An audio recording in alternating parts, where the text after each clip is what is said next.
ఎవరి ప్రదీప్ అద్వైతం? Champion trailer విడుదలైన తర్వాత ప్రదీప్ అద్వైతం పేరు పెద్ద ఎత్తున తెరపైకి వచ్చింది.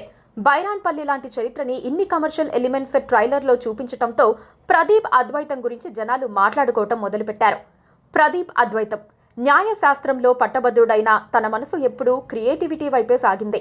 క్రియేటివ్ యానిమేటర్గా, రచయితగా, చిత్రకారుడిగా తనదైన ఆలోచనతో సినిమా ప్రపంచాన్ని అన్వేషిస్తోన్న ఫిల్మ్ మేకర్. వరంగల్లో పెరిగిన అతను చిన్నతనంలోనే సామాజిక సమస్యలను దగ్గరగా చూశాడు. తండ్రి మల్లారెడ్డితో కలిసి థియేటర్కు వెళ్ళినప్పుడు ఒక పెద్ద తెర ఎంతమందిని ఒక ఆలోచనతో ప్రభావితం చెయ్యగలదో అన్న ప్రశ్న అతని జీవితాన్ని మలుపు తిప్పింది. తండ్రి మరణం అతన్ని తాత్వికంగా మార్చింది. తండ్రికి గౌరవంగా న్యాయ విద్య పూర్తి చేసిన తన క్రియేటివ్ తపన కోసం హైదరాబాద్లో యానిమేషన్ రంగంలోకి అడుగుపెట్టాడు. 5 ఏళ్ల పాటు పనిచేస్తూ అనేక 3D క్యారెక్టర్లను రూపొందించాడు. Disney Donald Duck 3D character పై పనిచేయటం అతని కెరియర్లో ప్రత్యేక ఘట్టం.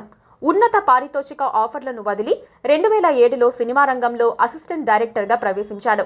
దేవకట్ట, ఏలేటి చంద్రశేఖర్లతో పనిచేస్తూ సినిమా పాఠాలను నేర్చుకున్నాడు.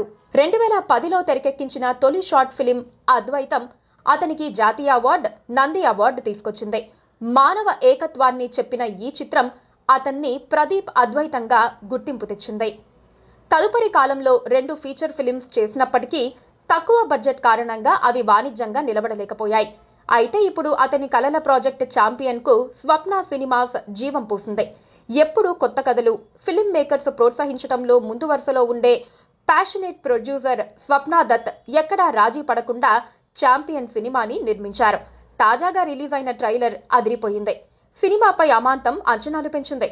ఈ సినిమాతో ప్రదీప్ అద్వైతం టాలీవుడ్లో గట్టిగా సౌండ్ చేసే ఫిల్మ్ మేకర్ అవుతాడేమో చూడాలి.